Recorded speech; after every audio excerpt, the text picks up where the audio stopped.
Shalom adik-adik, selamat hari Minggu. Nah adik-adik, seperti minggu lalu nih, kita ditemenin sama HGP. Kemarin itu HGG, sekarang sama Kak Shena. Hai adik-adik. Nah adik-adik, kita kan udah mulai ibadah nih. Sebelum ibadahnya mulai, harus sudah siap. Apalagi Kak Shena, harus sudah mandi dulu sama siapin Alkitab. Benar. Udah pada siap belum? Gimana, siap? Yaudah, kalau udah siap, kita mulai aja ya Kak. Oke Kak. Sebelum itu, mari kita bersaat teduh. Saat teduh dimulai.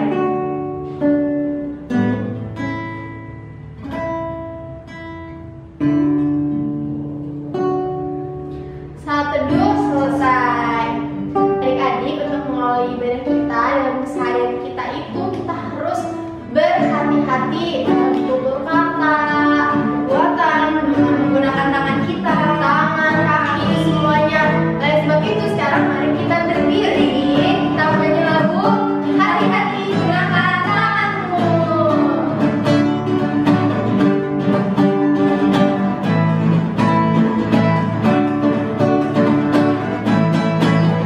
Hati-hati gunakan tanganmu. Hati-hati gunakan tanganmu. Allah Bapa di surga melihat ke bawah. Hati-hati gunakan tanganmu. Hati-hati gunakan kakimu.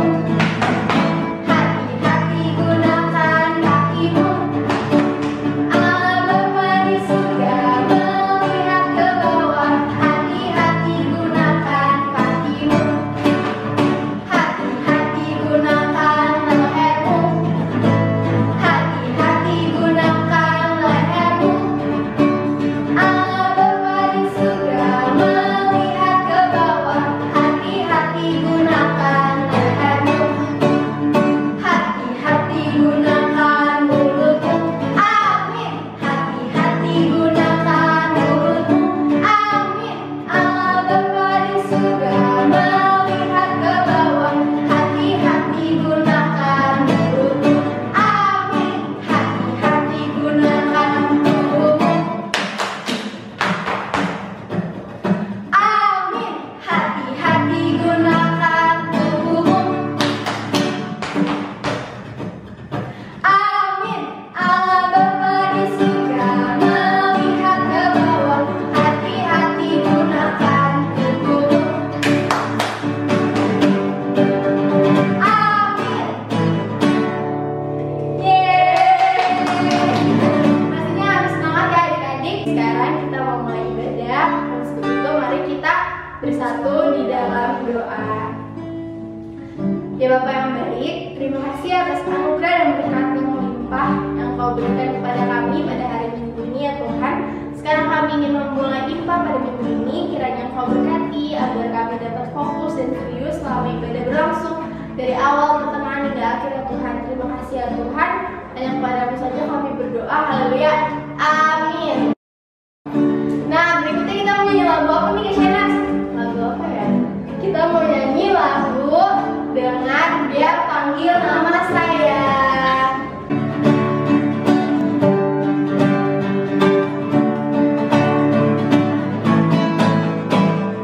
Dengar Dia panggil nama saya. Dengar Dia panggil namamu. Dengar Dia panggil nama saya. Juga Dia panggil namamu. Ku jawab ya, ya, ya.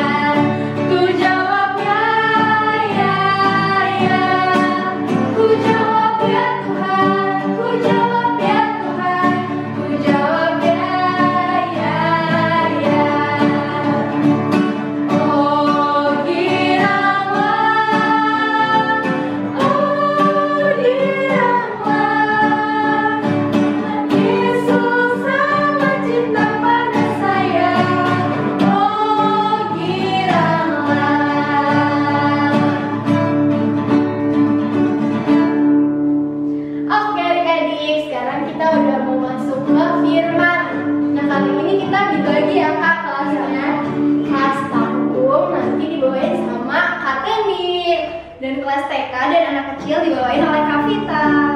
Selamat mendengarkan firman Tuhan. Baik adik-adik, sebelum kita membaca firman Tuhan pada hari ini dan juga mendengarkan apa sih pesan firman Tuhan pada hari ini, mari kita satu dalam doa. Semuanya lipat tangan, tutup mata, dan tundukkan kepala. Mari kita satu dalam doa. Tuhan Yesus yang baik, terima kasih, kami mengucap syukur kembali bahwa kami bisa ada lagi di sini untuk mendengarkan firman-Mu. Berkati kami, berkati telinga kami agar kami bisa memahami apa yang Engkau beritakan pada hari ini, Bapa. Dan berkati juga hamba-Mu ini yang akan menyampaikan firman-Mu agar sesuai dengan apa yang Engkau kehendaki. Terima kasih Tuhan Yesus yang baik, sertai kami. Amin. Nah, adik-adik, pembacaan Alkitab pada hari ini terambil dari Perjanjian Lama. Perjanjian Lama, kemudian ini diambil dari kitab salah satu nabi besar. Ada yang tahu nggak nabi besar itu siapa saja? Nabi besar yang pertama hurufnya Y. Tahu? Oke, kita langsung buka saja. Jadi betul, kita akan membaca dari Yesaya pasalnya yang ke-50 dari 4 sampai 6. Silakan dibuka dulu Alkitabnya, Kakak tunggu. Sudah siap? Oke, Kakak bacakan untuk adik-adik juga ya. Judulnya adalah Ketaatan Hamba Tuhan. Tuhan Allah telah memberikan kepadaku lidah seorang murid, supaya dengan perkataan aku dapat memberi semangat baru kepada orang yang letih lesu. Setiap pagi ia mempertajam pendengaranku untuk mendengar seperti seorang murid. Tuhan Allah telah membuka telingaku dan aku tidak memberontak, tidak berpaling ke belakang. Aku memberi pengungku kepada orang-orang yang memukul aku, dan pipiku kepada orang-orang yang mencabut janggutku. Aku tidak menyembunyikan mukaku ketika aku dinodahi dan diludahi. Syukur kepada Tuhan. Pada hari ini kita akan membahas tentang bagaimana kita menjadi seorang hamba Tuhan yang taat gitu. Mungkin adik-adik pernah mendengar istilah hamba sebelumnya. Pernah dengar nggak di sekolah atau mungkin pernah nonton? Kira-kira apa sih yang dimaksud dengan hamba? Nah, kalau misalnya adik-adik tahu, hamba itu biasanya diambil dari zaman dahulu yang berarti bekerja untuk tuannya. Di mana hamba tersebut itu tidak memiliki kebebasan. Berbeda sama kalau misalnya ada adik-adik yang punya mbak gitu, yang suka bantu-bantu di rumah. Nah itu berbeda, karena mungkin mbaknya tersebut itu punya kebebasan, atau mungkin dia bahkan pulang di malam hari setelah melakukan pekerjaannya. Nah beda dengan hamba. Kalau hamba itu harus menurut kepada Tuhannya bilang apa. Bilang apapun hambanya harus ikut. Bahkan tuannya juga misalnya jahat gitu ya, hambanya harus ikut. Tapi Tuhan yang baik, ya hambanya juga harus mengikuti apa yang diinginkan oleh Tuhannya. Hamba tersebut biasanya tinggal di dalam rumah Tuhannya. Nah, kita di hari ini diharapkan bisa menjadi hamba Tuhan, sehingga kita benar-benar mendengarkan kata Tuhan itu maunya apa sih. Dari situ akhirnya kita melakukan sesuai dengan perintah dari Tuhan. Coba kalau misalnya adik-adik lihat di dalam Alkitab ini, dari Kejadian sampai Wahyu, siapa yang merupakan hamba yang paling taat? Ada yang bisa nebak nggak? Coba. Betul. Jadi hamba yang paling taat itu adalah Tuhan kita, yaitu Tuhan Yesus. Dimana bayangkan adik-adik, dia turun dari kerajaan sorga menjadi seorang bayi yang tinggal di palungan.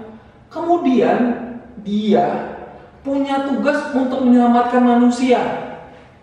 Namun menyelamatkannya itu bukan kayak wah buat magic kemudian selamat. Tidak.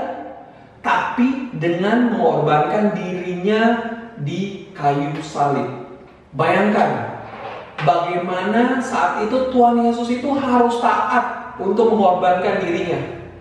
Apakah dia bisa lari? Ya sebenarnya dia bisa lari. Apakah dia takut di saat itu? Ya dia takut. Bahkan saat dia berdoa di Getsemani, dia ketakutan. Tapi dia tetap menjalankan apa yang menjadi tugasnya sebagai seorang juru selamat kita. Nah, hari ini kita ingin untuk meneladani Tuhan Yesus. Kita ingin menjadi seorang hamba yang taat.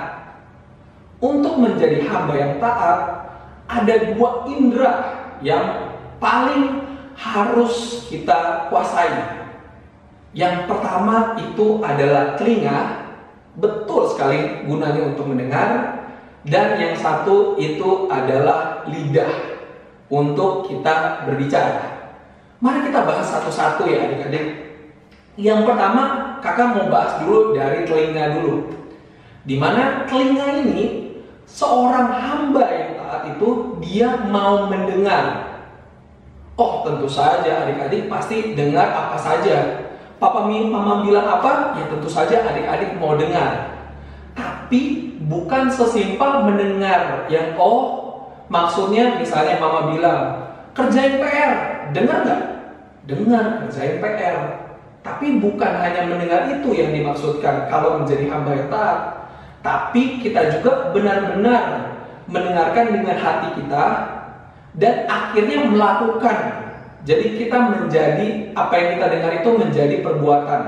Sehingga kalau dalam kasus yang tadi, adik-adik melakukan juga tuh tugas yang mama minta tolong atau memang yang merupakan kewajiban adik-adik. Nah, sehingga kalau misalnya di saat kita diminta untuk dengarkan gitu ya, Bapak Ibu guru bilang coba dengerin dulu. Nah, itu bukan hanya sesimpel dengar, tapi bagaimana kita untuk memusatkan perhatiannya. Bayangan ruangan misalnya sepi, nah terus tiba-tiba adik-adik mendengarkan suara AC yang kencang sekali terdengar. Nah, itu fokus perhatian adik-adik itu hanya kepada dia, hanya kepada AC. Begitu juga saat misalnya adik-adik berada di kafe yang sibuk sekali, yang ramai sekali, kemudian teman baik adik-adik atau orang tua adik-adik berbicara. Nah, itu adalah kita memusatkan perhatian kepada sumber suaranya. Kali ini Tuhan ingin kita untuk memusatkan perhatian kita itu kepada apa yang kita baca di dalam Alkitab, apa yang kita dengar juga dari omongan kakak pelayan mungkin atau pendeta, dan juga ingin kita sebagai anak-anaknya itu untuk mendengarkan utusan-utusan Tuhan di dunia. Nah, siapa utusan-utusan Tuhan di dunia? Kalau di adik-adik, utusan Tuhan itu adalah orang tua adik-adik. Orang tua adik-adik itu harus didengarkan karena mereka berbicara apa yang benar. Gunakanlah telinga untuk mendengarkan. Biasanya ada yang bilang tuh, wah masuk telinga kanan, keluar lagi telinga kiri gitu. Berarti itu mungkin tidak mendengarkan dengan baik. Atau bahkan ada yang lebih parah, masih mending Kak kalau masuk kuping telinga, keluar kuping kiri, masih nyantol dikit. Ada yang bahkan masuk kuping telinga, keluar lagi itu di kuping telinga, sama sekali tidak mendengarkan. Jadi kita harus fokus perhatian kepada siapa yang kita dengar, kita olah apa yang kita dengar tersebut sama kita lakukan. Biasanya kalau misalnya kita lagi kesel atau lagi marah, biasanya kita cuma bicara, iya mah dengar, Pak dengar, ngerti kok ngerti. Nah pertanyaannya adalah ada 2. 1, apakah adik-adik memang mengerti? 2, setelah adik-adik mengerti, apakah memang dilakukan? Nah Tuhan ingin kalau kita bisa mengerti dan juga bisa melakukan sesuai dengan perintah yang diberikan kepada kita. Nah itu yang pertama. Sekarang kita masuk kepada yang kedua, di mana tadi kita mendengar, sekarang kita berbicara. Nah, berbicaranya kita harus berbicara seperti apa sih? Tuhan ingin kita itu berbicara tentang hal-hal yang benar. Ingat ya, benar. Belum tentu baik. Maksudnya apa? Kadang-kadang kalau kita bicara benar, mungkin ada orang lain yang tersinggung. Contoh, misalnya teman adik-adik itu nyontek. Kalau kita nih berbicara yang benar, kita akan menegur dia. Adik-adik, misalnya yang nyontek namanya Samuel. Samuel, kamu jangan nyontek dong, gitu. Karena itu kan tidak baik. Atau misalnya itu kan tidak benar. Nah, untuk Samuel di saat itu mungkin dia ngerasanya nggak baik. Cuma kita diminta sebagai hamba Tuhan yang baik itu untuk berani berbicara apa yang benar. Harapannya setelah kita mendengar apa saja yang baik, maka kita berani juga menyuarakan apa saja yang benar. Nah, sekarang mungkin ada yang bertanya ya, wah Kak, tapi kan ada nih gosip ya, misalnya kita senang gosip, kemudian kita suka ngomongin orang gitu ya, berarti nggak boleh dong semuanya gitu. Nah, pertanyaannya adalah, ada gunanya nggak kita omongin itu? Mungkin terkadang saat kita membicarakan seseorang lain untuk perkembangannya, untuk kita membuat orang lain sadar, ya itu nggak apa-apa. Tapi jangan sampai kita memicu konflik. Kayak contohnya nih, adik-adik ngomongin, wah, apalagi yang laki-laki ya, saya suka Chelsea, yang satu suka MU. Kemudian saat dia berbicara itu akhirnya berantem, konflik karena MU kalah sama Chelsea. Nah, coba dipikirkan lagi, apakah adik-adik sudah berbicara dengan benar atau belum? Kalau misalnya sudah berbicara dengan benar, apakah itu memicu konflik atau tidak? Gitu. Jadi itu harus adik-adik pikirkan dengan baik. Makanya biasanya kalau ada yang situasi negatif, biasakan untuk katanya bernafas dulu, jangan langsung berespon. Nafas dulu, baru berespon dengan yang baik. Terkadang kita menyesal dengan apa yang kita ucapkan. Oleh karena itu, pakai pikirannya adik-adik untuk memikirkan apa yang harus saya bicarakan, apa yang harus saya omongin. Nah, berikutnya adik-adik juga harus untuk menegur temannya yang kalau misalnya melakukan ada sesuatu yang kurang tepat, karena itulah hamba yang diinginkan oleh Tuhan. Saat ada teman-teman yang salah, tegurlah. Saat kakak adik kurang tepat, tegurlah. Tapi kalau bisa tegurnya baik-baik. Jangan marah, wah itu nggak benar loh. Nah itu jangan. Ngomongnya baik-baik.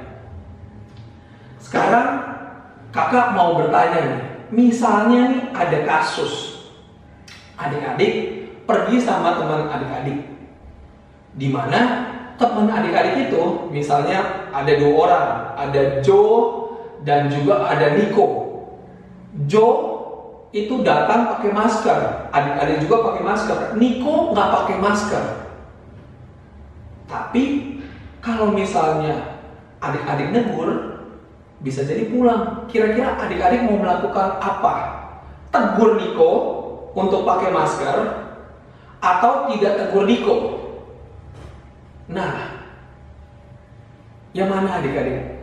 Dua-duanya tentu saja punya konsekuensi. Kalau adik-adik menegur Nico, mungkin Nico akan kesal sama adik-adik dan bisa jadi adik-adik pulang. Tapi adik-adik melakukan apa yang benar. Sementara kalau adik-adik tidak menegur Nico, mungkin Nico itu senang-senang saja, gitu ya. Tapi semuanya terdampak yang negatif karena tidak pakai masker dan adik-adik tidak melakukan yang benar. Jawabannya adalah sebagai hamba Tuhan, kita harus melakukan yang pertama. Kita harus berani berbicara, walaupun akhirnya itu merusak hati teman kita. Tapi teman yang baik itu mau untuk mendengarkan apa yang betul. Karena apa yang betul itu nantinya ke depannya dia berpikir bahwa oh ternyata memang dia peduli sama saya. Dan sebaliknya adik-adik juga karena mau berbicara dengan yang benar, adik-adik juga harus terima saat ada orang lain, papa mama kita dan juga orang tua kita untuk akhirnya menegur kita karena itu sesuatu yang benar. Apakah sampai di sini adik-adik paham? Semoga adik-adik paham ya, bahwa di minggu ini kita diajarkan sebagai seorang hamba, dan sebagai seorang hamba Tuhan yang baik, kita harus punya dua hal. Yang satu apa?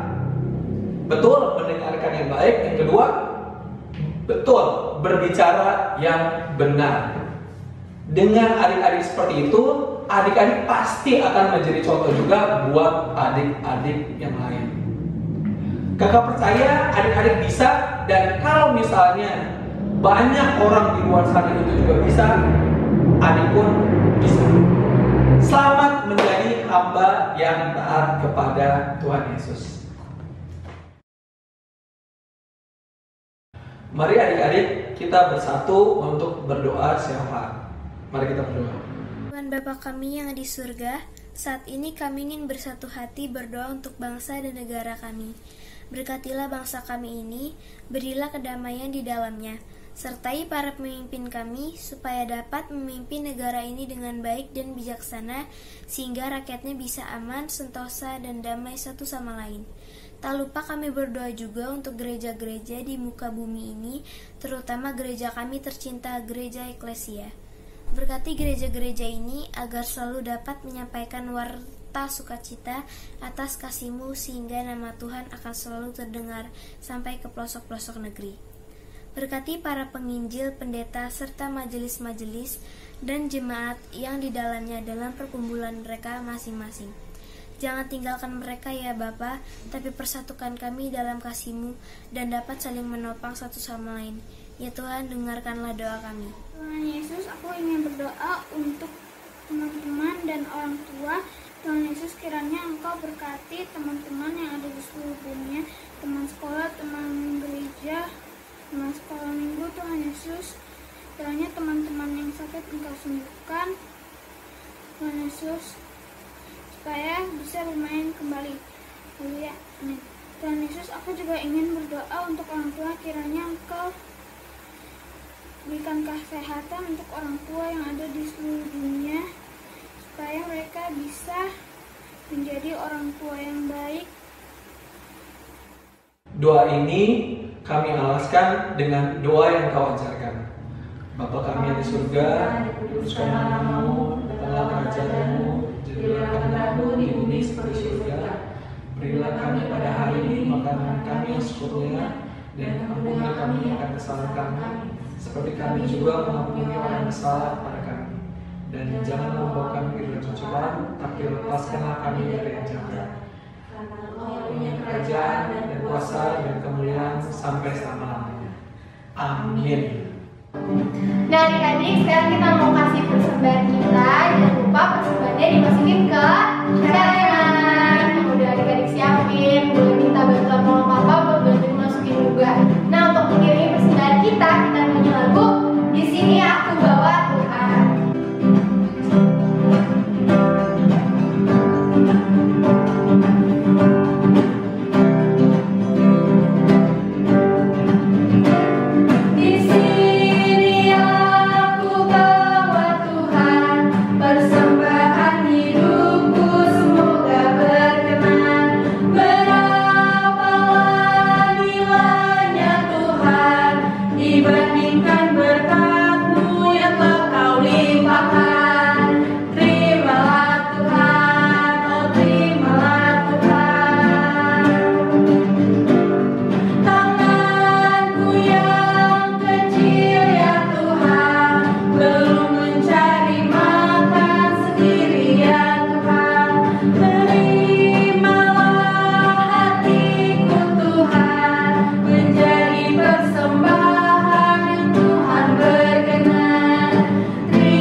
Mari kita bersatu di dalam doa.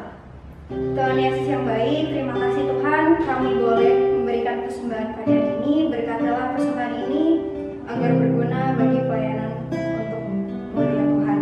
Dalam nama Tuhan Yesus, haleluya, amin. Nah adik-adik, sekarang kita udah mau sampai di penghujung ibadah kita. Jangan lupa ya dari firman yang udah disampaikan kakak tadi, kalau kita harus mendengarkan firman Tuhan, dipahami, terus harus kita menyatakan firman itu melalui perkataan-perkataan kita. Oke? Oleh sebab itu, mari kita bernyanyi bersama tiap orang yang mendengar.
Kami sudah selesai ibadah, kiranya apa yang kami dengarkan oleh firman Tuhan tadi dapat kami terapkan dalam kehidupan kami sehari-hari ya Tuhan. Berkatilah kami pada hari ini ya Tuhan. Terima kasih ya Bapak.